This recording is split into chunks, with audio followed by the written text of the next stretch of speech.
Hello സുഹൃത്തുക്കളെ, അപ്പോൾ നാഗേശ്വര ജ്യോതിർലിംഗ ക്ഷേത്രമാണ് കാണുന്നത്. നാഗേശ്വര ജ്യോതിർലിംഗ ക്ഷേത്രം, ദ്വാരകയിലെ നാഗേശ്വര ജ്യോതിർലിംഗ ക്ഷേത്രം.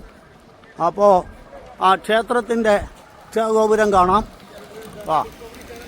ക്ഷേത്രത്തിന് മുന്നാലെ അതിൻ്റെ ഗേറ്റിൽ സ്വാഗതം ചെയ്തുകൊണ്ട് സാക്ഷാൽ പരമശിവൻ 25 മീറ്ററോളം ഉയരമുള്ള ഒരു ഗംഭീരമായ അദ്ദേഹത്തിൻ്റെ വിഗ്രഹം, പ്രതിമയാണ് കാണുന്നത്. അപ്പോൾ അതാണ് നാഗേശ്വര ജ്യോതിർലിംഗ ക്ഷേത്രം. നാഗം അതിലെങ്ങനെ ബന്ധപ്പെട്ടു സുഹൃത്തുക്കളെ എന്ന് പലപ്പോഴും സംശയം തോന്നാം.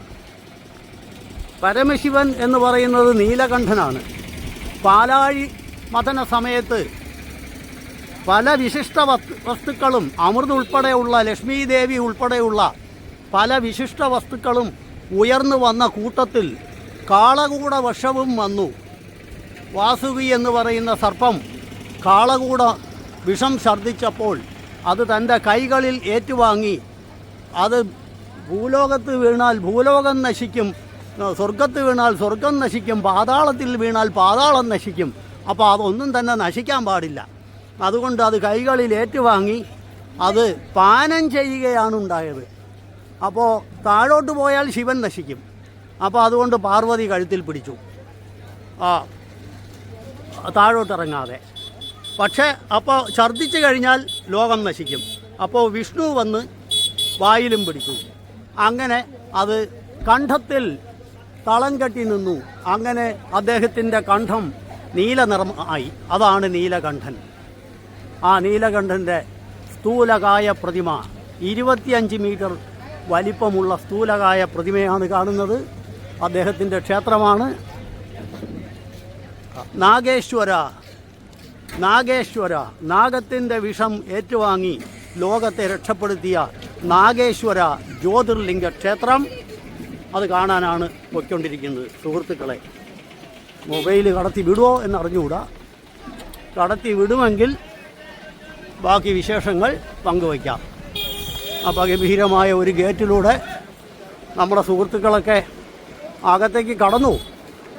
ഇനി നമ്മളും അകത്തേക്ക് കടക്കാൻ ഈ മാന്യദേഹത്തിൻ്റെ കൂടെ അവർ ഇവിടെ എല്ലാം ഉള്ളതാണ്.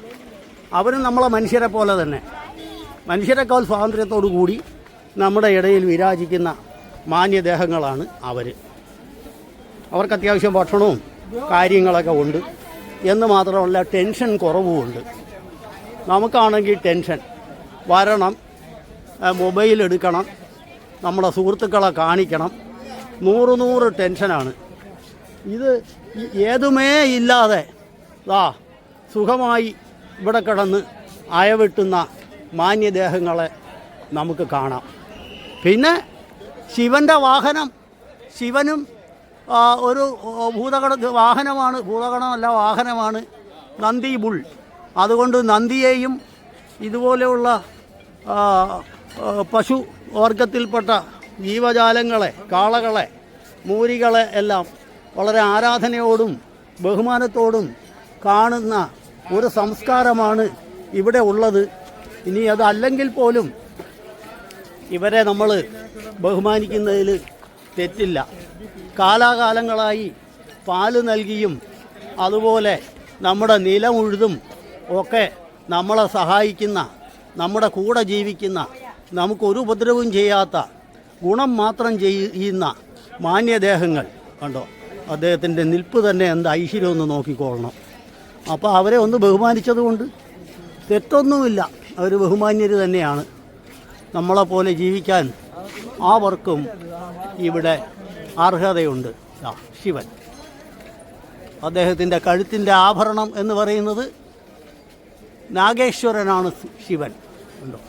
നാഗങ്ങളെയും നമ്മൾ സംരക്ഷിക്കണം എന്ന് പറഞ്ഞാൽ പ്രകൃതിയെ സംരക്ഷിക്കേണ്ട, പ്രകൃതിയിലെ എല്ലാ ജീവജാലങ്ങളെയും സംരക്ഷിക്കുക എന്നുള്ളത് പ്രതീകവൽക്കരിക്കുന്നു പരമശിവൻ. സാക്ഷാൽ പരമേശ്വരൻ അവിടെ വിരാജിക്കുന്നു ഗംഭീരമായി. ഇനി നമുക്ക് പോകേണ്ടത് ക്ഷേത്രത്തിലേക്ക്. നമ്മുടെ സുഹൃത്തുക്കളെല്ലാം പ്രാർത്ഥിച്ചിപ്പോൾ വെളിയിലിറങ്ങിക്കാണും. ഇവിടെയൊക്കെ ഉണ്ട് ധാരാളം മാന്യദേഹങ്ങൾ നിൽക്കുന്നു. ആരും ഉപദ്രവിക്കുകയൊന്നുമില്ല എന്നാണ് തോന്നുന്നത്. പിന്നെ ആൾക്കാർ ധാരാളമായിട്ട് വരുന്നുണ്ട്. ഈ ഉച്ച സമയമായിട്ട് പോലും ഇത്രയും ആളുകളുണ്ട് എങ്കിൽ അല്ലാത്ത അവസരത്തിൽ എന്തായിരിക്കും എന്ന് ഓർക്കുക. അപ്പോൾ സുഹൃത്തുക്കളെ, നാഗേശ്വര ജ്യോതിർലിംഗ ക്ഷേത്രം കാണുന്നതിന് വേണ്ടി വന്നിരിക്കുകയാണ്. ഈ ഉച്ച സമയമാണെങ്കിൽ പോലും ഇവിടെ നല്ല തിരക്കാണ്, നല്ല ക്യൂ ആണ്. നമ്മുടെ സുഹൃത്തുക്കൾ എല്ലാം അങ്ങ് മുമ്പിലെത്തി. അപ്പോൾ നമ്മൾ ലേശം പുറകിലായിപ്പോയി. അത് കുഴപ്പമില്ല, അത് ഇറങ്ങിത്തിരിഞ്ഞ് അങ്ങ് ചെല്ലും. Okay okay.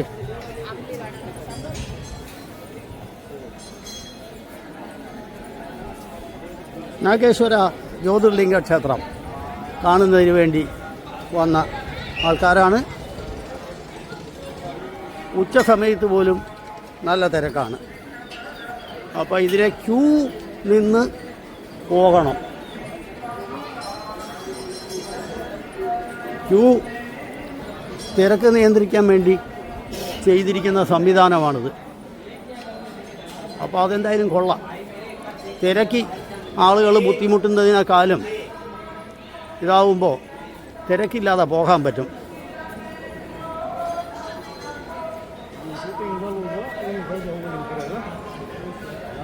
സുഹൃത്തുക്കളെ, ഓരോ പൂജ നടത്തുന്നതിൻ്റെ വീഡിയോ ആണ് കണ്ടുകൊണ്ടിരിക്കുന്നത്.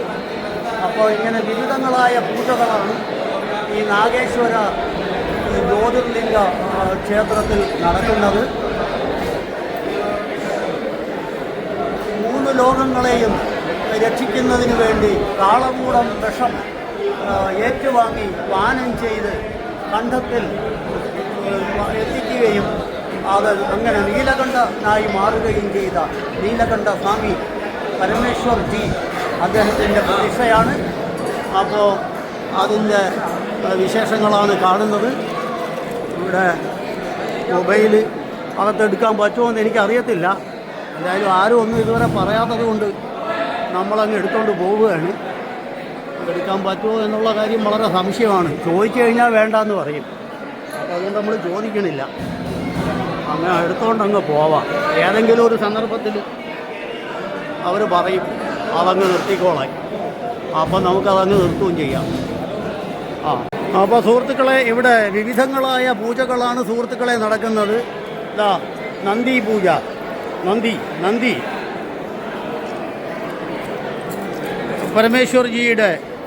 പരമേശ്വർ ഭഗവാന്റെ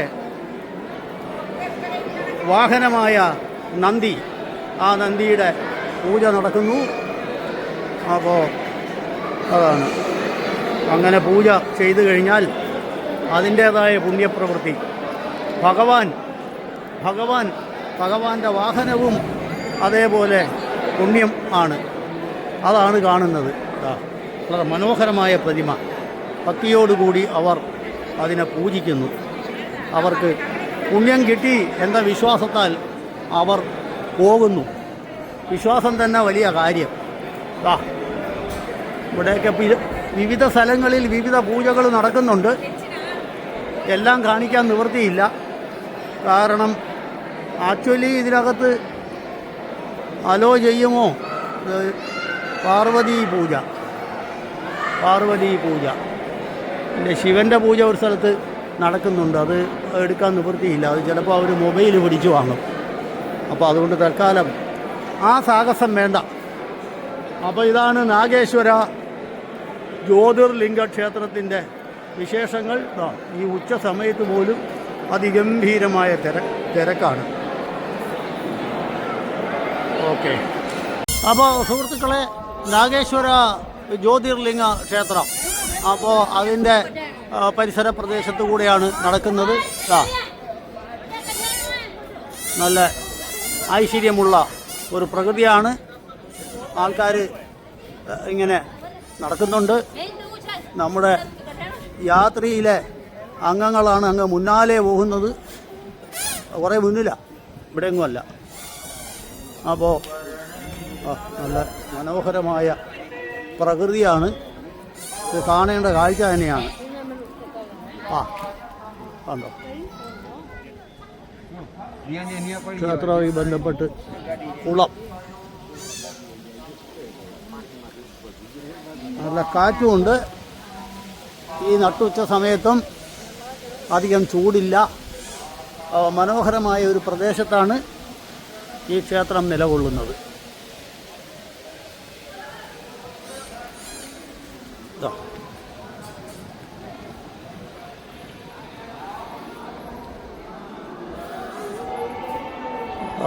ക്ഷേത്രത്തിനകത്ത് പൂജയും അതിൻ്റെ ആരവങ്ങളും കേൾക്കുന്നുണ്ട്.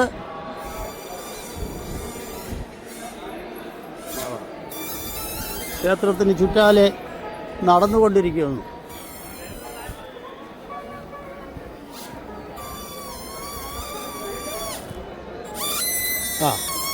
ഒരു കുട്ടിയുടെ സംഗീതം പൊഴിക്കൽ നമുക്ക് കാണാം.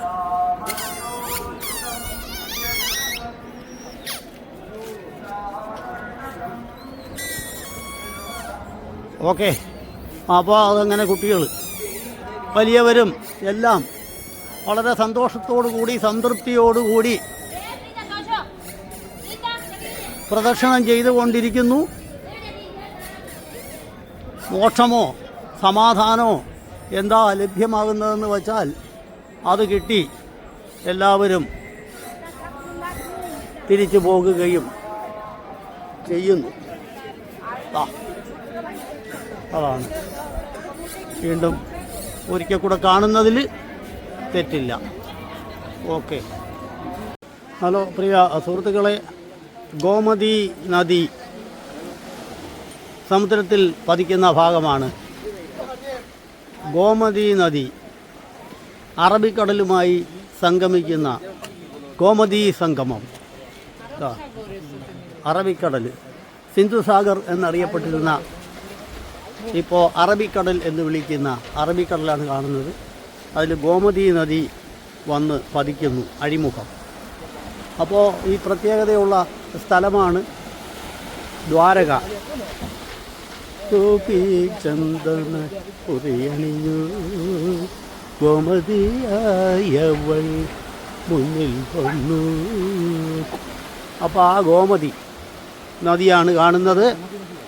അപ്പോൾ ഇവിടെ ഒരു ചെറിയ ക്ഷേത്രമുണ്ട്, അതിലേക്ക് ആളുകൾ കയറിപ്പോകുന്നു. ഒരാൾ ഇവിടെ കിടന്ന് ഉറങ്ങുന്നുണ്ട്.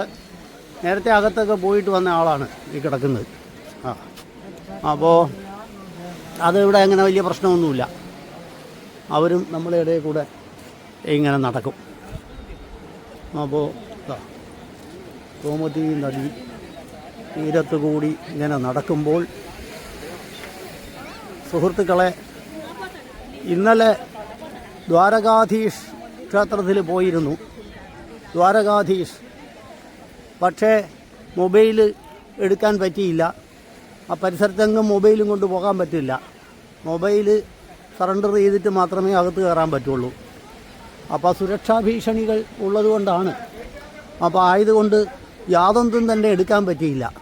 അപ്പോൾ ഇന്നേ ദിവസം ദ്വാരകാധീഷ് ടെമ്പിളിൻ്റെ ഏതെങ്കിലും ഭാഗം കാണാൻ പറ്റുമോ എങ്കിൽ കാണിക്കണം എന്ന് വിചാരിക്കുകയാണ്.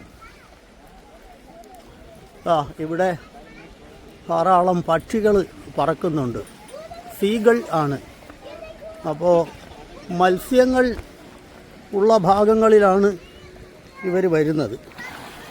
അപ്പോൾ ഇവിടെയൊക്കെ മത്സ്യ ഊട്ടുണ്ട്. അതാണ് സംഭവം. മത്സ്യങ്ങൾ ധാരാളമുണ്ട്. അതാണ് സീകൾ വരാൻ കാരണം. വഴുക്കലുമുണ്ട്, വളരെ ശ്രദ്ധിക്കണം. ധാരാളമുണ്ട് മത്സ്യങ്ങൾ.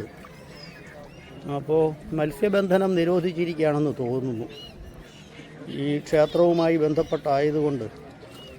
അപ്പോൾ ചുരുക്കത്തിൽ ഗോമതി നദിയുടെ അഴിമുഖം സിന്ധു സാഗർ, അതിൻ്റെ തീരത്താണ് ദ്വാരകാധീഷ് ടെമ്പിള്.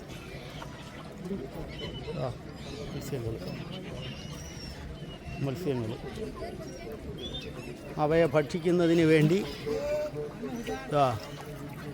സീകൾ.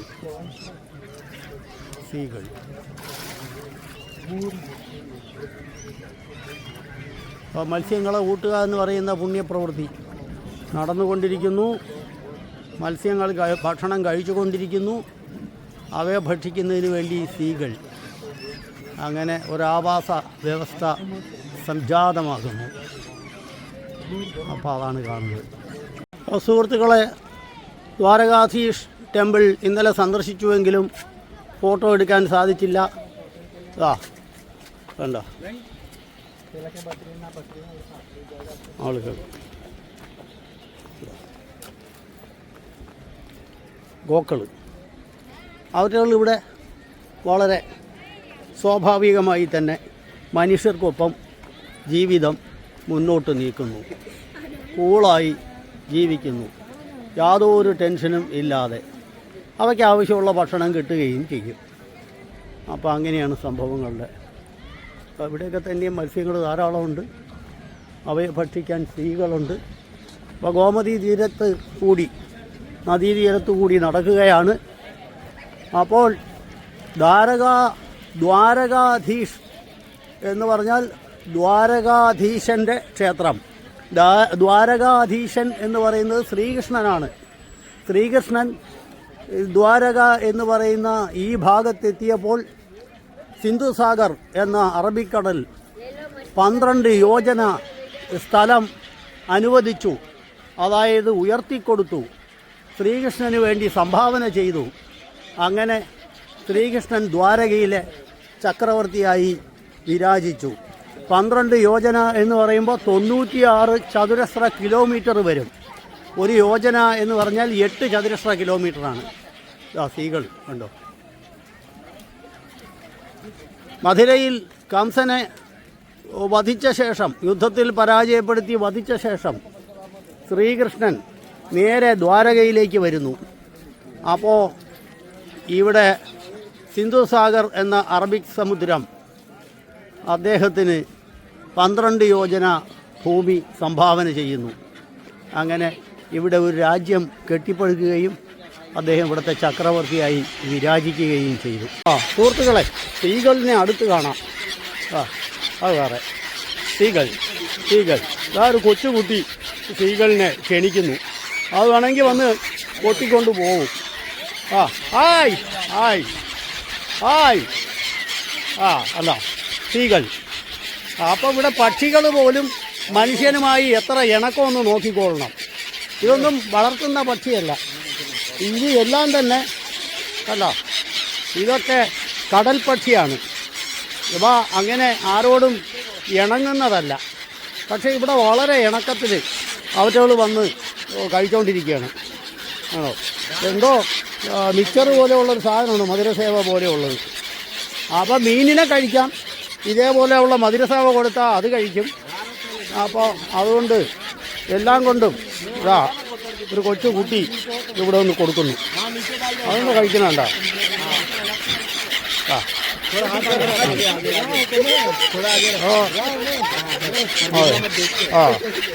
വന്ന് കഴിച്ചിട്ട് പോവും.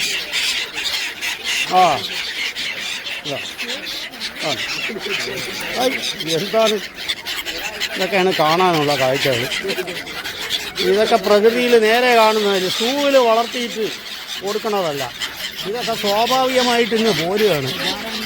എന്താ ഇങ്ങനെ മനുഷ്യനുമായിട്ട് ഇണങ്ങി നിൽക്കുന്ന ഓരോ പക്ഷികൾ എന്ന് പറഞ്ഞാൽ അത്ഭുതമാണോ അല്ലേ എന്ന് നോക്കിക്കോളണം. അല്ല അല്ല വരുന്നു വന്നെടുത്തോണ്ട് പോകും.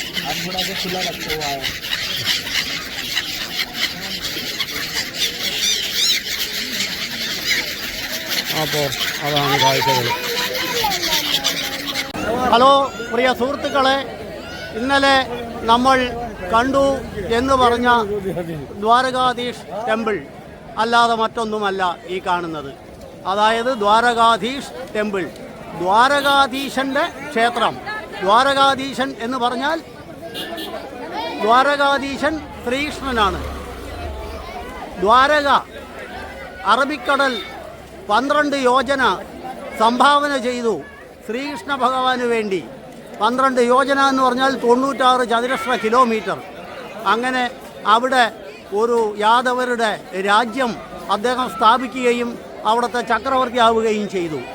പിന്നീട് നമ്മുടെ ശങ്കരാചാര്യർ, കേരളത്തിൻ്റെ ശങ്കരാചാര്യർ ഇത് ക്ഷേത്രം ഇവിടെ സ്ഥാപിച്ചു. ശങ്കരാചാര്യർ സ്ഥാപിച്ച ക്ഷേത്രം ചാർധാം എന്നറിയപ്പെടുന്നതാണ്. ചാർധാം എന്ന് വെച്ചാൽ നാലെണ്ണം സ്ഥാപിച്ചതിലൊന്നാണ്. അത്രയും പ്രാധാന്യമുള്ളതാണ്. ഇന്ത്യയിലെ 4 മൂലകളിലായി സ്ഥാപിച്ച 4 ചാർധാമുകളിൽ ഒന്നാണ് ഈ പറയുന്ന ക്ഷേത്രം. സുഹൃത്തുക്കളെ, അകത്തൊന്നും കയറാൻ നിവർത്തിയില്ല, ഇങ്ങോട്ട് അടുക്കാൻ പോലും പറ്റൂല. ഇത്ര ദൂരെ നിന്ന് കിട്ടുന്നത് തന്നെ ഭാഗ്യം. അപ്പോൾ അതാണ് കണ്ടോ. യെസ് നമ്മളെ ടൂർ മാനേജറാണ് വന്നിട്ട് പോയത്. അപ്പോൾ എല്ലാവരും ഇവിടെ തന്നെ ഉണ്ട്. അപ്പോൾ അതാണ് ക്ഷേത്രം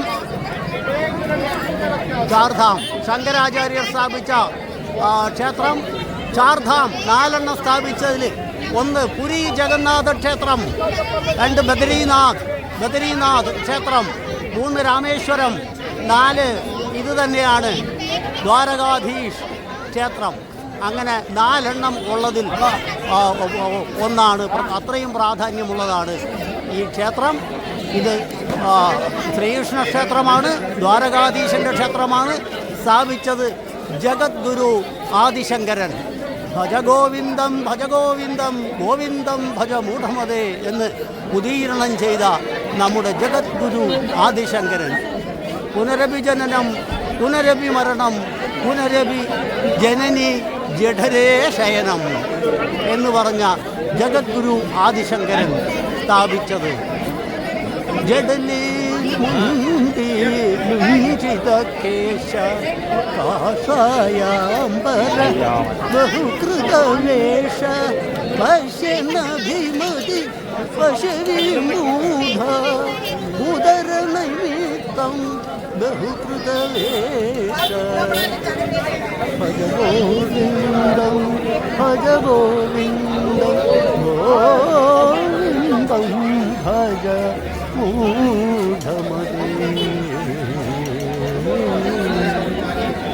അപ്പോൾ സുഹൃത്തുക്കളെ, ദ്വാരക നഗരത്തിൻ്റെ ഹൃദയഭാഗത്ത് ദ്വാരകാധീഷ് ടെമ്പിളിൻ്റെ മുന്നിലുള്ള ചത്വരത്തിലാണ് നിൽക്കുന്നത്. സുഹൃത്തുക്കളെ, ഇവിടെ നോക്കണം, ഇവിടുത്തെ തിരക്കെന്ന് നോക്കിക്കൊള്ളണം. അത്യുഗ്രൻ തിരക്കാണ് ദ്വാരകാധീശനെ കണ്ട് വണങ്ങുന്നതിന് വേണ്ടി. പിന്നെ കൂടാതെ ഷോപ്പിങ്ങിനും ഒക്കെ ഉള്ള അവസരമുണ്ട്.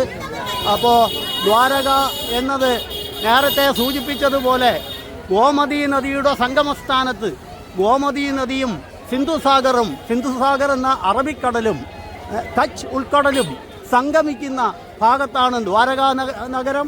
അതിൻ്റെ ഹൃദയഭാഗത്താണ് ദ്വാരകാധീശ് ക്ഷേത്രം നിലകൊള്ളുന്നത്. അതിൻ്റെ മുന്നിലുള്ള ചത്വരത്തിലെ വമ്പിച്ച തിരക്കാണ് കാണുന്നത്. അപ്പോൾ ഇവിടെ മൊബൈലും എല്ലാം സറണ്ടർ ചെയ്തിട്ട് വേണം അകത്തേക്ക് പോകാൻ. അതുകൊണ്ടാണ് അടുത്തു നിന്നുള്ള വീഡിയോ എടുക്കാൻ സാധിക്കാതെ വന്നിരിക്കുന്നത്. അപ്പോൾ അതാണ് ദ്വാരക. അതുകൊണ്ട് തന്നെ ഈ ദ്വാരകാ നഗരം രാഷ്ട്ര പൈതൃക പട്ടികയിൽ പെടുത്തിയിരിക്കുകയാണ്. രാഷ്ട്ര പൈതൃക പട്ടികയിൽ പെടുത്തിയിരിക്കുകയാണ് എന്നുള്ള സന്തോഷ വിവരം കൂടി സുഹൃത്തുക്കളെ അറിയിക്കുകയാണ്. Okay, by.